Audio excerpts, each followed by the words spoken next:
Hello friends, I welcome you in my another video. और स्वागत करता हूं आप लोगों का एक और नए वीडियो में। इस वीडियो में हम जानेंगे what is income tax return.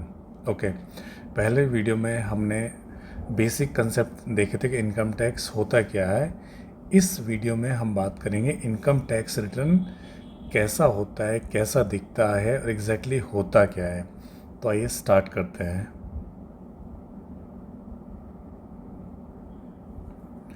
तो स्टार्ट करने से पहले जस्ट हम इसको ब्रॉडली ये 4-5 बुलेट पॉइंट में समझने की कोशिश करते हैं कि इसमें क्या क्या होता है। ओके, तो इट इज़ अ स्टेटमेंट, मतलब ये एक स्टेटमेंट है।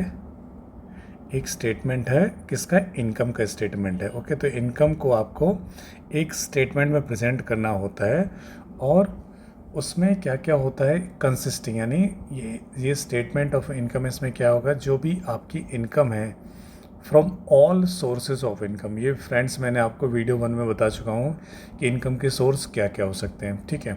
लेकिन यहाँ पे रिवीजन करने के लिए मैंने फिर से लिखा है, जैसे इनकम्स का सोर्स है salary, house property, business income, profession, capital gain और अदर सोर्सेज। तो आपके जितने भी सोर्स ऑफ इनकम से आपने जो इनकम अर्न की है वो आप इनकम टैक्स रिटर्न में आप उसको प्रेजेंट करते हो। तो कैसा स्टेटमेंट होता है वो हम आगे स्लाइड में देखेंगे। और जो इनकम कैलकुलेट करने के लिए हम क्या करते हैं, उसमें से जो डिडक्शन है और एग्जम्पशन है। एग्जम्पशन का मतलब होता है कि आपकी जब जो हेड ऑफ इनकम में से उसको कैलकुलेट करने के पहले, मतलब जैसे अगर मैं सैलरी की बात करूं, ठीक है, सैलरी की बात करूं तो एग्जम्पशन जो होगी तो बस सैलरी में से डिडक्ट हो जाएगी। ओके, डिडक्शन क्या होती है? जब आपकी ऑल टोटल इनकम, मतलब जो ग्रॉस टोटल इनकम होती है, ग्रॉस टोटल इनकम, उसमें से जो आपको एडिशनली जो डिडक्शन मिलती हैं उनको हम डिडक्शंस बोलते हैं। और कई बार इनकम टैक्स में जो बिजनेस प्रोफेशंस की जो इनकम होती है ना, बिजनेस प्रोफेशन की जो इनकम होती है उसमें भी अलग से कुछ डिडक्शन मिलती है। इनकम फ्रॉम अदर सोर्सेज में भी आपको डिडक्शन मिलती है, राइट। फिर अल्टीमेटली क्या है, स्टेटमेंट ऑफ इनकम है। तो इसमें क्या, सारे सोर्सेज की इनकम आएगी, जितने भी आपके सोर्स रहेंगे आपको डिडक्शन और एग्जम्पशन को इसको एक्सक्लूड करना। उसके बाद में आप कंप्यूटेशन ऑफ इनकम, यानी जो टैक्सेबल इनकम है, टैक्सेबल इनकम है जिसके ऊपर टैक्स लगने वाला है, उसको हम कैलकुलेट करते हैं इसमें आईटीआर में, ठीक है। उसके बाद में जो इनकम टैक्स जो टीडीएस है, यानी जो टैक्स कटाया है, टैक्स आपने पे किया है, या फिर फाइनली जो सेल्फ असेसमेंट टैक्स के जो आपने पे किया है उसको माइनस करते हैं। तो अल्टीमेटली ये हमारा income tax return almost ready हो जाता है, ठीक है। तो इनकम टैक्स स्टेटमेंट एक स्टेटमेंट है जिसमें आप अपनी इनकम को कैलकुलेट करते हो, ठीक है, और उसके ऊपर टैक्स निकालते हो और उसके बाद आपकी फाइनल जो टैक्स लायबिलिटी या जो रिफ़ंड आपका रहेगा आप उसको उसमें कैलकुलेट करके पता करते हो, सो दैट आपको या तो फाइल करने हैं या पे करने हैं या फिर रिफ़ंड मिलेगा आपको। ओके, चलिए नेक्स्ट स्लाइड में देखते हैं कि इनकम टैक्स रिटर्न दिखता कैसा है। तो इनकम टैक्स रिटर्न आपको इस तरह से दिखाई देगा, ठीक है। ये जस्ट एक एग्जाम्पल के लिए मैंने इसको इस तरह से लिया है, बट ये आपका जो मोटा मोटी इनकम टैक्स रिटर्न ऐसे ही आएगा, ठीक है। आज की डेट में इनकम टैक्स रिटर्न के आईटीआर फॉर्म्स होते हैं, है ना, डिपेंड्स कि आप कौन सी कैटेगरी में फॉल करते हो उसका आपसे आपको 1 to 7 आईटीआर फॉर्म्स में आपको आपको सिलेक्ट करके अपना इनकम टैक्स रिटर्न फाइल करना होता है। तो फ्रेंड्स, जस्ट एक अंडरस्टैंडिंग पर्पज़ के लिए मैंने आपको एक इनकम टैक्स रिटर्न का फॉर्मेट्स एक एग्जाम्पल के लिए आपको सामने रखा है, राइट। तो this is a return of income और इनकम टैक्स रिटर्न, इसको हम बोलते हैं इनकम टैक्स रिटर्न। कैसे दिखता है, इसमें प्रीवियस ईयर अगर आपको याद होगा तो प्रीवियस ईयर का मतलब होता है अप्रैल से लेकर मार्च तक का पीरियड जिसमें आपने इनकम को अर्न किया है, राइट, अर्न किया है या कमाया है उसमें, ठीक है। असेसमेंट ईयर जो प्रीवियस ईयर के नेक्स्ट जो ईयर आता है मार्च से अप्रैल वाला, उसको हम असेसमेंट ईयर बोलते हैं, ठीक है, असेसमेंट ईयर बोलते हैं। और इसमें आप एग्जैक्टली आप अपना रिटर्न फाइल करते हो। इसमें ड्यू डेट होती है, जैसे अभी जुलाई 31 की ड्यू डेट है तो सब लोगों को रिटर्न फाइल करना होता है अपना, राइट, असेसमेंट ईयर में।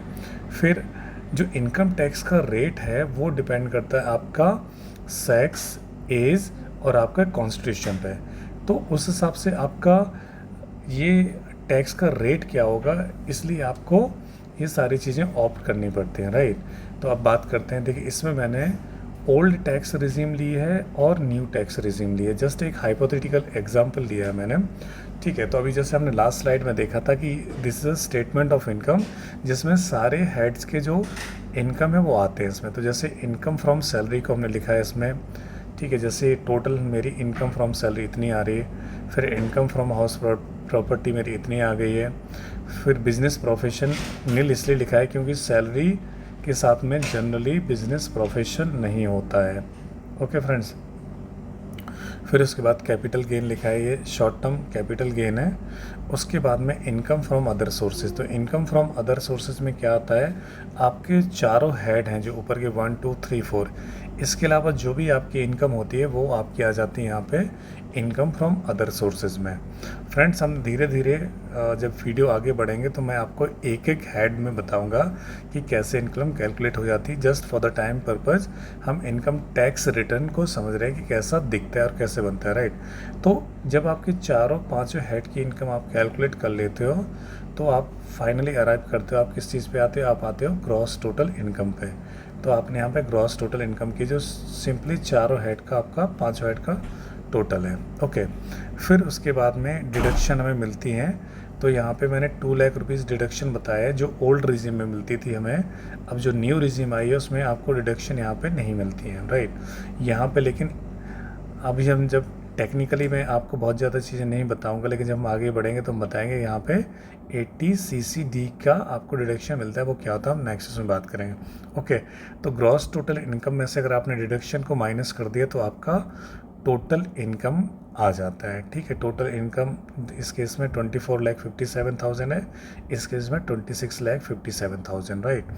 उसके बाद में टैक्स कैलकुलेट किया जाता है। टैक्स कैसे कैलकुलेट करेंगे, वो रेट डिपेंड करता है और स्लैब डिपेंड करता है, स्लैब के हिसाब से, राइट।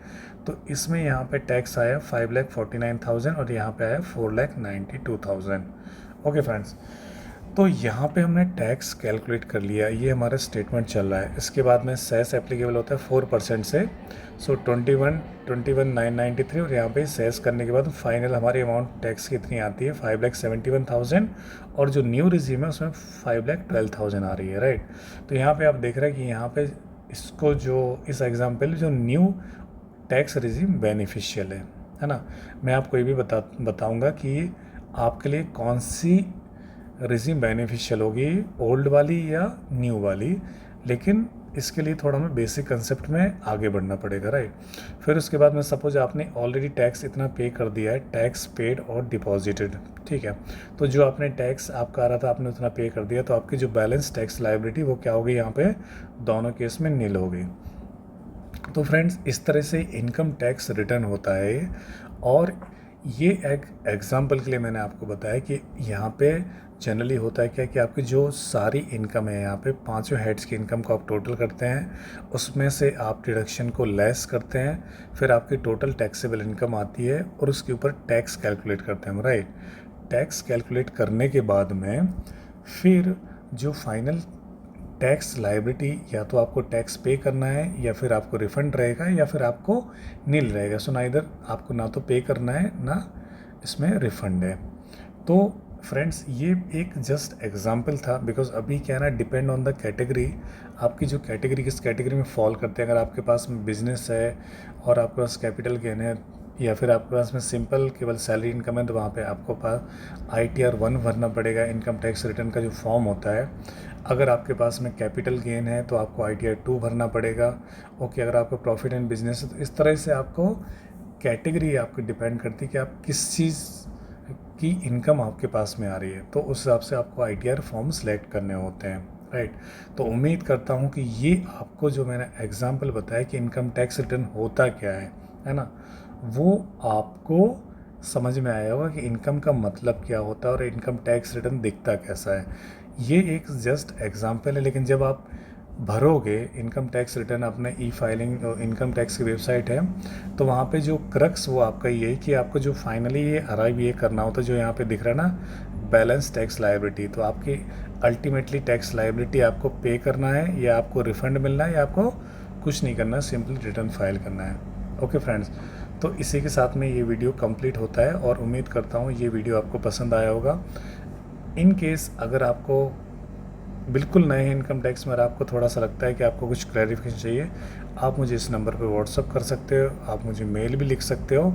और friends, this is purely free और कोशिश मैं ये कर रहा हूँ कि जो नीडी हैं और जिनको जो गांव में रहते हैं या जिनको नहीं पता इनकम टैक्स क्या है और कैसे फ़ाइल करना है, तो धीरे धीरे इस सीरीज़ के माध्यम से मैं कोशिश कर रहा हूँ कि उनको इनकम टैक्स के बारे में पता चले और वो एटलीस्ट घर बैठ के अपना रिटर्न फाइल कर सकें।